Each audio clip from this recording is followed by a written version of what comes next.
Everyone dies at some point, and with that reality comes some cold, hard facts. You will have a last kiss, a last hug, a last phone call, and a last photograph. On Friday night, we met up at Casey's house. Even though she has an annoying neighbor, her parents built this amazing fire pit that's the perfect spot for chilly autumn nights. After starting the fire and roasting some marshmallows, she brought out something I hadn't seen in at least a decade, a disposable camera. "This is a special camera," Casey said with a grin. "Apparently, when you take a picture, it'll be your last photo before you die."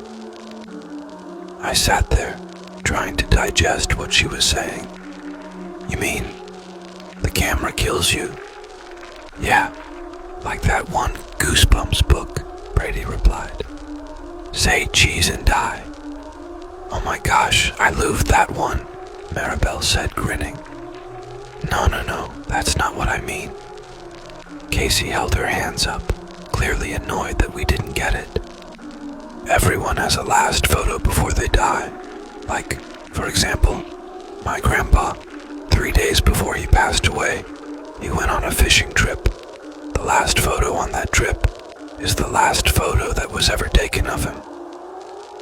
"Well, it's impossible for a camera to show that," I replied. "It would have to be a time-traveling camera for that to work." "You guys are no fun." Casey rolled her eyes and started putting the camera back in her bag. Wait. We didn't say we didn't want to use it," Maribel said.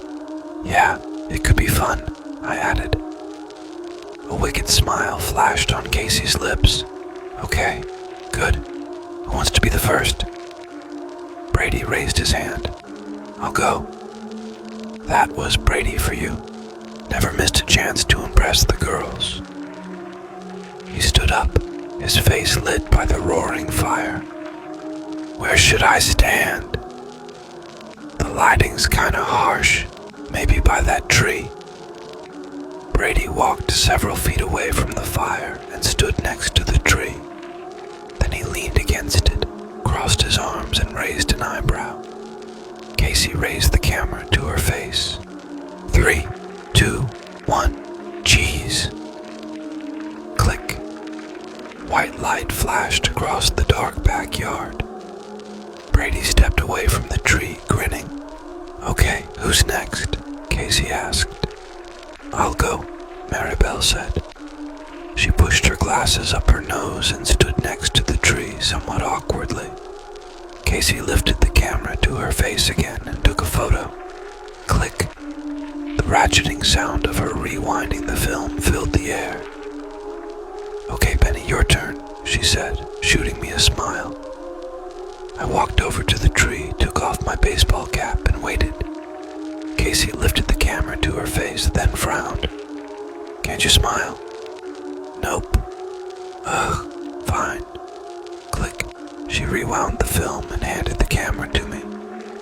Then she posed next to the tree in a classic sorority squat pose. Yeah, this wasn't awkward at all. Casey and I had just started dating, but the longer things went on, the more doubts I was having. Sure, we looked good in pictures, a classic football star cheerleader match. In reality, we weren't either of those things. She was pretty, but extremely insecure, jealous, and high maintenance. I was a neurodivergent math nerd who just happened to luck out genetically and look like a jock.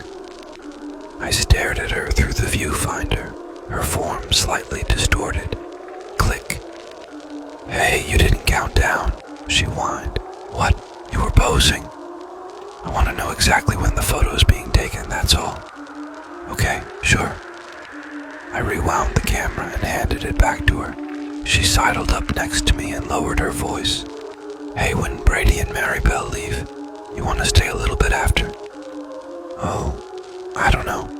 My dad's renovating the kitchen and he wants me to help him in the morning. It doesn't have to be long, just for a little while." I should have said no, but she was pushing. and I felt bad saying no. Okay, just for a half hour. Sounds good to me. We can watch something down in the basement. My parents can't hear a thing down there. What about your neighbor? He seemed really mad when we were watching V for Vendetta. Said the explosions woke him up. Remember, he was pounding on the glass door and yelling at us. She rolled her eyes. So we'll keep the volume down. Come on, it's just a half hour. We don't even have to watch anything. Okay. Before I could say more, she grabbed the camera and started towards the fire pit. I followed. When are you gonna get those developed? Brady asked. We could go tonight. There's still a 1-hour photo in the CVS on Route 14, Maribel replied. And we could pick up some snacks. Wait, seriously? They still develop photos? Casey asked. My dad uses them for passport photos and other official stuff. So it was decided. The four of us piled into Brady's car and took off into the night. We spent the entire hour hanging out at the store, picking out snacks. Then Casey went up to the counter, grabbed the paper envelope, and led us back out to the car. We piled inside and Brady turned on the lights. She flicked open the envelope and pulled out the photos. No effing way. The first photo showed an older man standing on a beach. Gray hair dripping wet, blue waves rolling behind him. But with his square jaw and tall build, he looked just like an aged-up Brady. That's impossible, I said. Not necessarily, Maribel replied after a pause. The camera looked like a disposable camera, but it's possible someone put a cheap microchip in there, like a mini Raspberry Pi or something. Then it took our photos, and with the help of AI, aged them up. Yeah, but how would the CVS develop them? I asked. Maybe it was straightforward. Maybe when he opened the camera to get the film, there was a USB stick there instead, loaded up with the images. So he just stuck it in the computer and printed them out. It's weird, but Amazon is full of weird shit like this. I once saw a karaoke machine that used AI to auto-tune everyone as they were singing in real time. We could go back inside and ask them, I suggested. I want to see the rest of the photos first, Casey said, nearly cutting me off. Where'd you get this camera again? Maribel asked. A friend gave it to me. And with that vague response, she flipped to the next photo. It was a family Christmas photo. Several people standing in front of the tree, happy faces lit by multicolored lights. But my heart dropped when I saw the woman on the left. A woman, maybe 30, holding a little baby, with the same heart-shaped face, the same curly dark hair as Maribel. Oh no, she said, her eyes wide. We all stared at the photo, silently, unsure what to say. But then I saw it. In the middle of the photo, sitting on the couch, was an old woman. A very old woman with skin so wrinkled, it looked like crepe paper, and hair so white, it looked like a tuft of cotton candy on her head. Wire-framed glasses were perched on her nose. I think that's you. Maribel snatched the photo out of Casey's hands. Whoa, she whispered, studying it up close. For all her big talk about this being some AI thing, she seemed to take it pretty seriously. As I watched Maribel, I couldn't help but smile. For a second I felt something, a sense of awe as I looked at her face, lighting up with the joy of her family. I'd never looked at Maribel as anything other than a friend, but there was something tugging at my heartstrings now. Not even something I could put into words as a crush, or attraction, or lust. Just something. motion of Penny. I glanced at Casey, and then I looked down. In her hands was the photo she'd taken of me. The exact same photo of me tonight, holding my baseball cap, standing next to the tree, not smiling, staring straight ahead, eyes red from the flash. My first thought was the camera had malfunctioned. Whatever this was, AI or otherwise, had messed up and glitched on my picture, and it just spit out the photo as it was taken tonight. But as Casey, Brady, and Maribel stared at me with horror, I realized.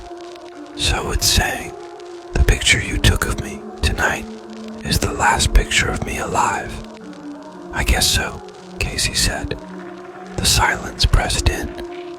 I shook my head and forced a laugh. Come on, this is just some stupid prank camera.